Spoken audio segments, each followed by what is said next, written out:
భార్యను మర్డర్ చేసింది.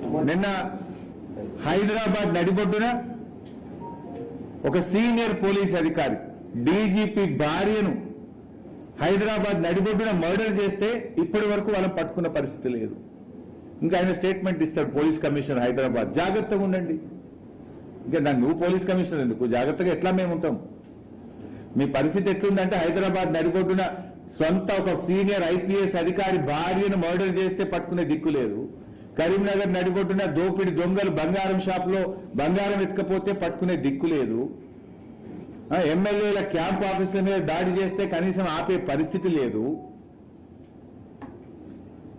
ఒక మహిళ అర్ధరాత్రి పూట హైదరాబాద్ లో నడిచే పరిస్థితి లేదు.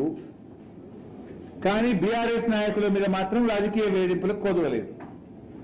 కేసుల మీద కేసులు పెట్టి, అక్రమ కేసులు పెట్టి, అరెస్టుల మీద అరెస్టులు పెట్టి, జైలు నుంచి బయటకు రాకుండా ఎంతమంది బీఆర్ఎస్ నాయకులను వేధిస్తున్నారు. ఇవాళ క్రిషాంక్ పోయి ఎన్ని రోజులైంది? క్రిషాంక్ చేసిన తప్పేంది?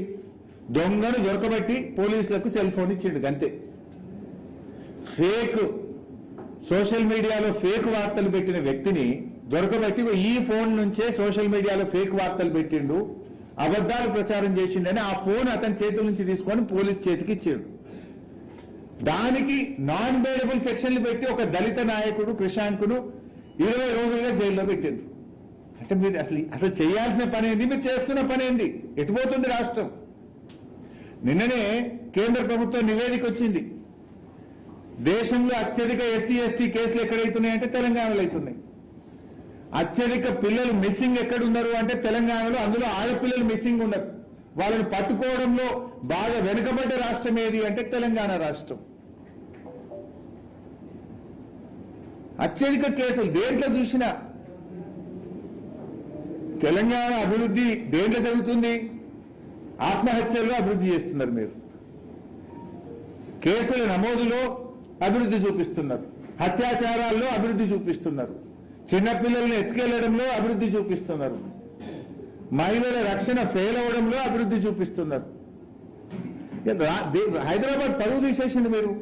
ఒకప్పుడు లా అండ్ ఆర్డర్ లో తెలంగాణ దేశానికి దిక్సూచి. ఇదే కేంద్ర ప్రభుత్వం అనేక సందర్భాల్లో తెలంగాణను మెచ్చుకున్నది.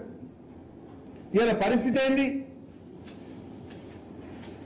మహిళా పోలీస్ కమిషనరు మంచి ప్రయత్నమే చేయొచ్చు ఆవిడ, కానీ పరిస్థితి ఎట్లా ఉందనడానికి అది అడ్డం పడుతున్నది. పరిస్థితి తీవ్రతకు అది అడ్డం పడుతూ ఉన్నది. ఎంత దారుణమైన పరిస్థితులు హైదరాబాద్ లో ఉన్నాయి. ఒక ఐపీఎస్ ఆఫీసర్ భార్యను మర్డర్ చేస్తే ఎట్లుంది? ఒక ఐపీఎస్ ఆఫీసర్ రోడ్డు మీద తిరుగుతే పరిస్థితులు ఎట్లా ఉన్నాయి? అంటే ఈ రకంగా రాష్ట్రంలో రాజకీయ వేధింపులకు పోలీసులు వాడుకుంటున్నారు.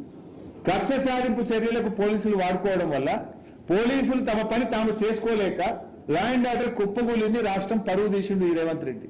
హోంమంత్రిగా ముఖ్యమంత్రిగా రేవంత్ రెడ్డి అఫ్టర్ ఫెయిల్.